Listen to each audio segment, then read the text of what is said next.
Bago natin simulan ang part 5, nais ko munang magpaabot ng taos-pusong pasasalamat sa inyong walang sawang pagsuporta sa ating YouTube channel. Para sa mga nagustuhan ng ating video, huwag kalimutang mag-subscribe at pindutin ang notification bell upang lagi kayong updated sa mga susunod pa nating content. Namula si Lady Charles sa kabutihang loob ni Yao at ipinaliwanag na ang kanyang tiyuhin na si Steer ay nasa Imperial Capital, ngunit siya ay kakaibang tao at mahirap hulaan. Nangako siya na susubukan niyang makipag-ugnayan sa kanya para kay Yao. Nagpasalamat si Yao kay Lady Charles at magalang na hinalikan ang kanyang kamay, na ikinabighani ni Lady Charles at nagdulot ng kanyang pamumula. Sinabi ni Lady Charles na huwag na siyang tawaging Madam, sapat na ang Sofia. Dahil dito, tumaas ang favorability ni Lady Sofia ng +20. Pinuri siya Xiao sa pagkakaroon ng first-class citizenship sa Dragon Phoenix Empire. Inanunsyo ng system na ang kanyang prestige ranking ay na-unlock na at na ngayon ay pwedeng makita ng mga manlalaro mula sa Great Sea ang leaderboard. Bukod dito, matagumpay na nakuha ni Knight Xiao ang mga ari-arian, na nagbukas ng regional housing system. Bilang resulta, ang lahat ng mga manlalaro ng Great Sea ay nagkaroon ng dagdag na 1 oras sa kanilang daily game time limit. Nang makita ito, namangha si Toto, at biro niyang tinanong siya Xiao kung ibinenta ba niya ang kanyang itsura para mapahanga si Lady Sofia. Smile lang si Yao bilang tugon. Samantala, pagkatapos ipalabas ng system ang mga tagumpay ni Yao, maraming ibang mga manlalaro ang namangha. Nagtatanong kung ano ang ibig sabihin ng first-class citizenship. Isang housing system, dagdag na oras ng laro para sa lahat, marami ang hindi makapaniwala. Habang ang iba ay nainas dahil baka sila'y maituring na mababang uri na mamamayan, nahirapan na nga silang maging wala sa tunay na buhay, kailangan pa ba nilang maging wala rin sa laro? Sa ibang lugar, sina Yan Ren at Zhou Hong ay nanghuhuli ng mga goblin para mag-level up. Nang marinig nila ang anunsyo, nagulat sila na si Knight Xiao ay umabot na sa level 11 at naging first-class citizen. Pumayag siya na nakakamangha iyon, ngunit sinabi niyang medyo kakaiba ang tunog ng pangalan niya. Ikinalungkot niyang kung meron silang isang top player tulad ni Yao na manggana sa kanila, siguro ay nasa level 4 o 5 na sila ngayon. Sa halip, nahihirapan silang patumbahin ang isang slime. Isa sa kanilang mga kasamahan, na nagalit sa mga reklamo ni Yan, ang nagtanong kung hindi ba siya masaya sa grupo. Sinabi niyang halos wala siyang ginawa ngunit nakaka-level up lang dahil sa pagsama, at hindi pa siya kontento. Kung hindi siya masaya, aniya, ay maaari siyang umalis. Sinubukan ni Zhou Hong na pakalmayan ang lahat, ipinaliwanag na isang hindi pagkakaintindihan lamang iyon at humingi ng paumanhin para kay Yan. Galit na galit sa kakulangan ng suporta, sinabi niya na gusto na niyang umalis sa grupo. Sumagot ang mga kasamahan na kung akala niya na dahil sa pagiging maganda siya ay pwede nang mag-act na parang prinsesa, nagkakamali siya. Si Zhou Hong ay nagalit at tinanong si Yan kung paano sila mag-level up ngayon na sila na lang dalawa. Na ipinangako niyang tutulungan siya na mag-level up, ngunit nang insultuhan siya ng iba, hindi siya ipinagtanggol. Mahalaga ba ako sa'yo? Tanong ni Yan. Humingi ng paumanhin si Zhou Hong, inamin niyang nagkamali siya. Tinanong niya kung nakontak na ba niyan si Knight Xiao para maglaro ng Apocalypse kasama sila. Tumanggi si Yan, sinabing, bakit ko siya kakausapin muna? Lagi naman siyang unang kumokontak sakin.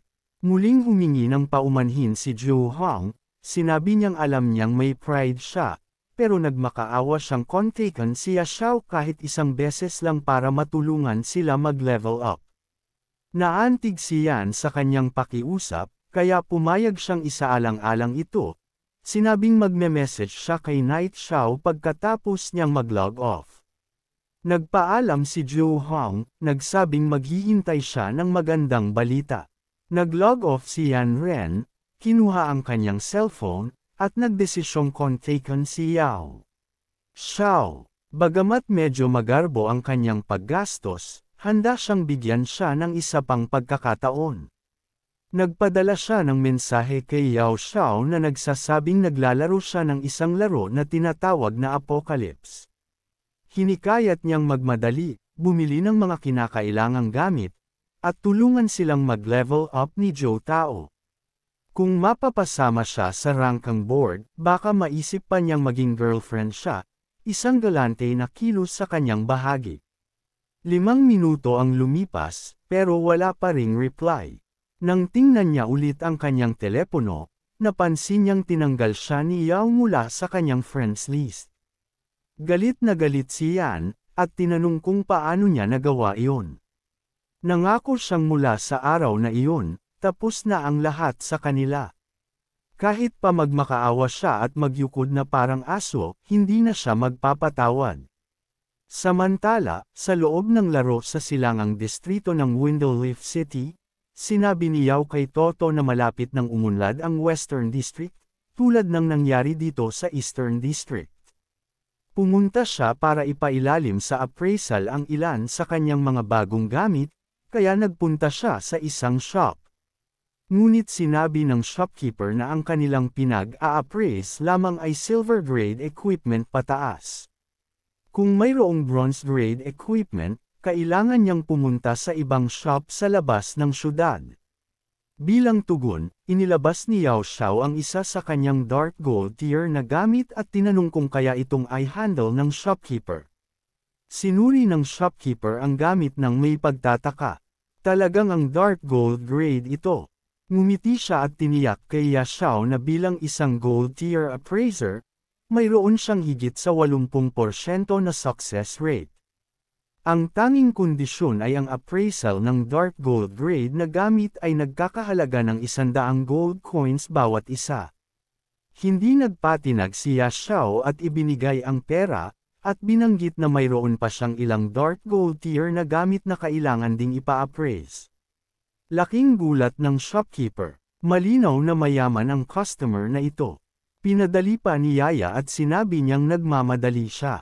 Ang unang item na na-appraise ay isang asul na crystal necklace na tinatawag na night pendant. Level 10, Dark Gold. Nagbibigay ito ng plus 40 spirit, plus 40 strength, at minus 20% na damage mula sa dark attribute. Laking gulat ng shopkeeper sa kahangahangang stats nito. Masaya rin si Ya Xiao. Sa mga sumunod na sandali, lahat ng dark gold items ni Yao ay matagumpay na na-appraise. Naglagay siya ng ilan sa mga ito, at ang kanyang mga base attributes ay naging 142 strength, 79 na constitution, 264 na spirit, at 110 agility. Ang kanyang special attributes ay naging luck 65 at charm 68.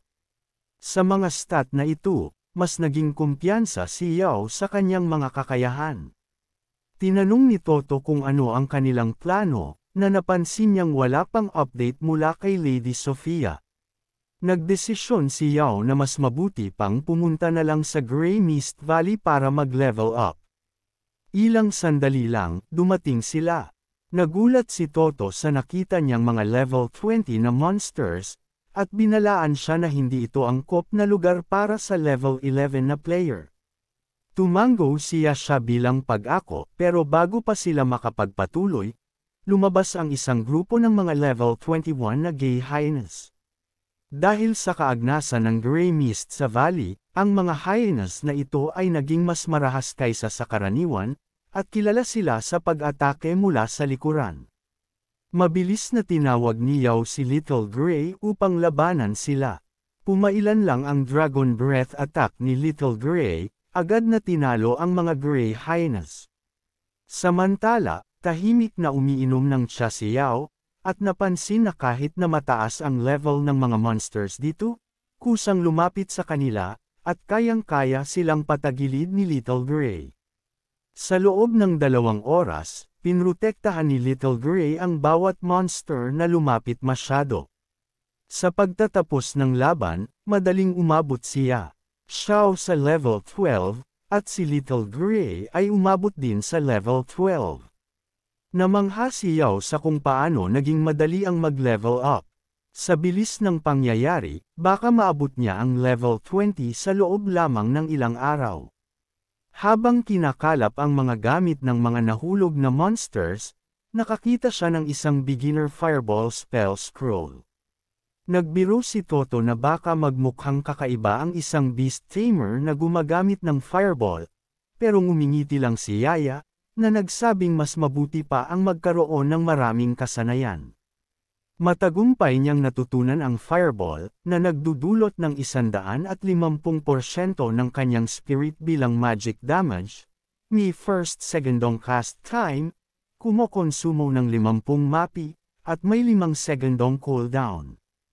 Tulad ng inaasahan, isang gray hyena ang biglang tumakbo patungo kay Yao. Sabik na subukan ang bagong natutunan niyang fireball spell, incast niya ito, ngunit nagdulot lamang ito ng 31 damage. Nabigla siya sa kung gaano kaina ito, kaya nagsimula siyang mag-isip kung bakit ganoon kababa ang damage ng spell. Pumutok si Toto sa pagtawa, nagbiro na ang mga utot ng mga maliit na gay hyenas ay makakasakit pa.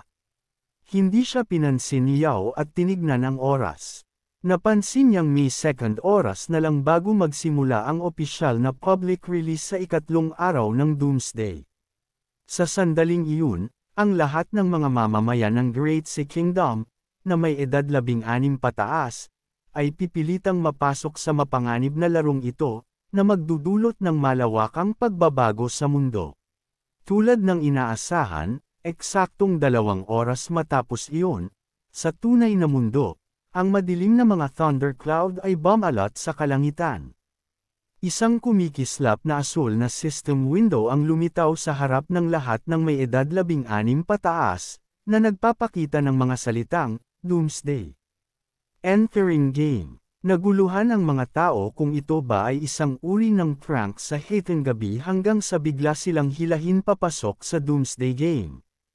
Ang ilan ay nagsasalo sa isang bathhouse, ang iba naman ay kumakain, at marami ang nagtatanong kung sila ba ay nailipat sa ibang dimensyon.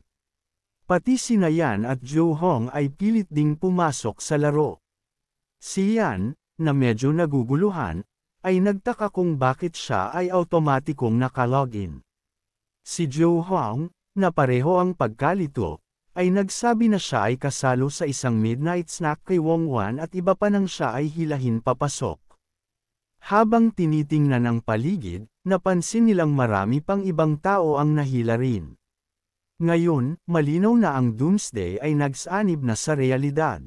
Tinanong ni Joe Hong si Yan kung nakipag-ugnayan na ba siya kay Xiao para tulungan silang mag-level up, ngunit sumagot siya ng matigas na wala na siyang pakialam sa kanya. Kahit magmakaawa pa si Yao, hindi na siya kikilala kay Xiao. Sa halip, plano niyang makipag-ugnayan sa Legendary Knight Xiao, ang number 1 na rank na manlalaro.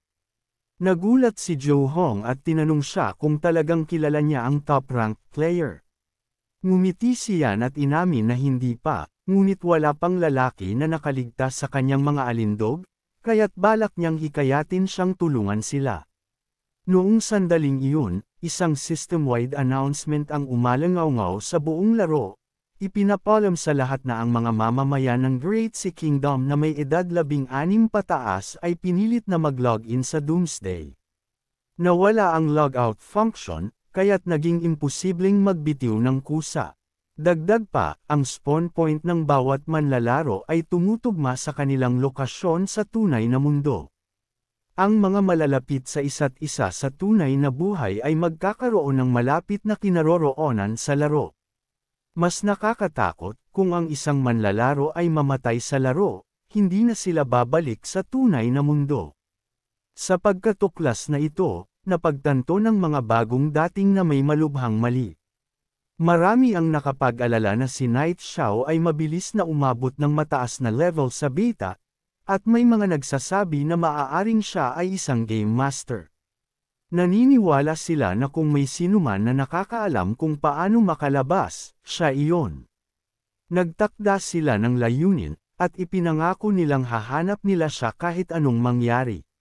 Samantala, sa Newbie Village No. 001, isang lalaking tinatawag na Immovable Mountain ang nakatayo sa tuktok ng isang burol, nakikinig sa isang nasusubordinate na lumuhad sa harap niya. Iniulat ng kanyang tauhan na hindi pa nila natutuklasan kung paano makakalabas ng laro at maaari silang manatili roon ng permanente. Tinanong ni Immovable Mountain ang tungkol kay Night Xiao, ngunit ipinaliwanag ng kanyang tauhan na si Night Xiao, na level 12 na, ay hindi na sa newbie zone at wala silang paraan upang makontak siya. Nang magtanong siya tungkol kay Chen Kuang o Kuang Blade, nagulat si Immovable Mountain nang malaman niyang level 4 lang ito. Sinabi ng kanyang tauhan na kahit na walang tigil ang Pojiling, pinipigilan ng hirap ng Doomsday ang karamihan sa mga manlalaro sa kanilang pag-unlad. Maraming tao ang na-stuck sa level 2. Namangha si Immovable Mountain sa kahangahangang kakayahan ni Night Xiao, kaya't iniutos niyang ipalaganap ang balita. Kailangan nilang mahanap ang top player na ito. Bandang oras ding iyon, nakatanggap si Yao ng mensahe mula kay Lady Sophia. Tinatawag siya patungong mansyon ng duke na may balita tungkol sa kanyang isinasagawang investigasyon. Natutuwa, dahil dumating ng mabilis ang mga detalye tungkol sa Royal Beast Tamer, agad na tumulak si Yao patungong mansyon ng walang pagkaantala. Nang pumasok si Xiao sa mansyon, sandaling napatigil siya dahil sa kasuotang pambabae ni Lady Sophia na medyo kita ang katawan. Namumula siya sa hiya at naisip niyang talagang kaakit-akit si Lady Sophia. Sino nga ba ang hindi matutokso sa ganon? Mabilis niyang binago ang paksa at tinanong kung may balita na tungkol sa Royal Beast Tamer. Ipinaliwanag ni Lady Sophia na ang kanyang tito na si Steer ay kasalukuyang naglalakbay at hindi pa makakabalik. Nabigo si Yao at pakiramdam niya ay parang nawala ang kanyang mga pag-asa, ngunit nagpatuloy si Lady Sophia. Sinabing ipinag-utos ng kanyang tito na ipaalam kay Xiao kung paano i-unlock ang hidden class. Nakakagulat, ito pala ay matatagpuan dito mismo sa Windowleaf City. Kumislap ang mga mata ni Xiao. Akala niya ay kailangan niyang maglakbay hanggang sa dulo ng mundo, ngunit natuklasan niyang ang yaman ay halos nasa kanyang backyard lang. Pumilit siya kay Lady Sophia para sa mga detalye at siya'y nag-atubili bago sinabi na ayon kay Tito Steer, may isang napakalakas na dragon na nakatira sa tuktok ng Dragon Ridge, sa labas lang ng lungsod. Sa ilalim ng yungib ng dragon, may isang labirinto. Naisip ni Xiao, batay sa kanyang kaalaman mula sa nakaraan niyang buhay, kung ang tinutukoy niya ay ang cave maze. Nagulat si Lady Sophia at tinanong kung paano niya alam ang pangalan nito.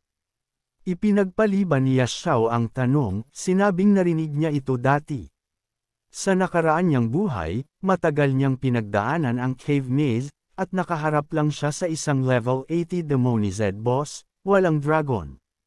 Naisip niya kung may mga pagbabagong nangyari ngayon.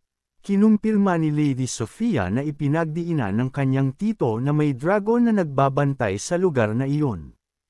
Walang pag-aalinlangan, nagpasya si Yao na tingnan ito agad. Nabahala si Lady Sophia at pinaalalahanan siya na siya'y level 12 lamang at ang mga adventurer na mas malakas sa kanya ay hindi na nakabalik ng buhay mula sa isang level 80 zone. Tiniyak ni Yao sa kanya na may mga paraan siya. Nagtawanan si Tuo at nagsabi na minsan nang nagnakaw si Xiao ng Dragon Egg, kaya't para sa kanya, walang ibig sabihin ang isang labirinto lang. Bigyan siya ng sapat na pera at kaya niyang patumbahin ang isang dragon. Mukhang ang pagharap sa mga dragon ay isang espesyalidad ni Yao. Kinuha niya ang kanyang Supreme Hall Token at tinawag si Yao. Dolores. Nagulat si Lady Sophia. Paano kaya ang isang level 12 na manlalaro ay may Supreme Hall Token? Lumabas si Dolores at tinanong kung bakit tinawag niya siya si Big Sis sa pagkakataong ito. Ipinaliwanag ni Yao na mayroon siyang malaking trabaho para sa kanya. Nagulat si Dolores at tinanong kung ito ba ay isang misyon na may kaugnayan sa dragon. Nang tumango si Yeshua, hindi napigilan ni Dolores na itanong kung mayroon siyang galit sa mga dragon. Pagkatapos ng lahat, halos mabali ang likod niya noong nakaraang pagkakataon habang ninanakaw ang dragon egg. Sa simula, tumanggi si Dolores at sinabi na maghanap na lang siya ng ibang tao. Inalok ni Yao sa kanya ang parehong bayad tulad ng dati, 2 bilyong gold coins. Bagamat tinukso, tumanggi pa rin si Dolores, na nagpapaliwanag na siya ay nasaktan at kailangan ng oras para makapag-recover. Maaari siyang sumama pagkatapos ng 1 buwan kapag magaling na. Bilang tugon, sinabi ni Yao na alam niya ang lokasyon ng Holy Spirit Spring, na makakatulong para mapabilis ang kanyang paggaling. Nagulat si Dolores at tinanong kung seryoso siya. Kung talagang alam niya kung nasaan ito, sasama siya sa kanya, kahit pa ito ay magdulot ng kanyang kamatayan. Kinumpirma niya na ito ay nasa Lost Lands, at nagkasundo sila. Habang pinapanood sila mula sa malayo, iniisip ni Lady Sophia na si Yao ay higit pa sa kanyang inaasahan. Hindi niya maiwasang maghintay para sa kanyang paglago sa hinaharap. Marahil ay maging isang god-tier powerhouse. Samantala, sa labas ng Beginner Village, maraming manlalaro ang nakapalibot kay Wong Xiang, isang lalaki na kakaslash lang ng goblin ng 2 beses. Pagkatapos mag-respawn, nagsimula ng mag-fail ang kanyang mga organo. Kumalat ang panik ng mapagtanto ng mga tao na ang laro ay talagang makakapagpatay sa kanila. Lahat ay gustong umuwi, ngunit walang nakakaalam kung paano mag-log out. Bigla, may nagsabi na may narinig silang tungkol sa isang manlalaro na umabot na sa level 12. Marahil ay kailangan nilang hanapin siya at humingi ng tulong. Sa kabilang panig ng mundo, umabot na si Naya Xiao at ang kanyang grupo sa Dragon Ridge, kung saan kumakalat ang balita tungkol sa Holy Spirit Spring. Hinangaan ni Tota ang kagandahan ng lugar at nagsabi na hindi ito mukhang isang lugar na pagtataguan ng dragon. Binalaan siya ni Dolores na kung masyadong tahimik ang isang lugar, mas delikado ang panganib na naruroon. Pumayag si Yao at sinabi na ang mga monster dito ay level 80. Kung wala ang level suppression buff ni Dolores, malamang ay napapaligiran na sila. Papunta sa labyrinth, pinakamainam na iwasan ang mga hindi kinakailangang laban. Bigla nilang napansin ang isang napakalaking lungsod ng dragon na nakatayo sa tuktok ng bundok. Nag-aalalang tinanong ni Dolores kung talagang alam ni Yao kung saan ang pasukan ng labyrinth. Napansin na ang dragon sa itaas ay tier 5, at ayaw niyang makita sila. Sinabi ni Yao na mag-relax lang, at ipinagdiinan na hindi sila makikita ng dragon. Dinala sila ni Yao sa isang matarik na dalasdis sa gilid ng bundok, kung saan nakatayo ang isang napakalaking pintuang bato na pinalamutian ng isang misteryosong pattern ng mahika. Pinagmasdan ni Dolores ang magical array at napansin ang pagiging sopistikado nito. Wala siyang nakita na anumang natirang magic resido, at duda siyang kaya niyang buksan ito.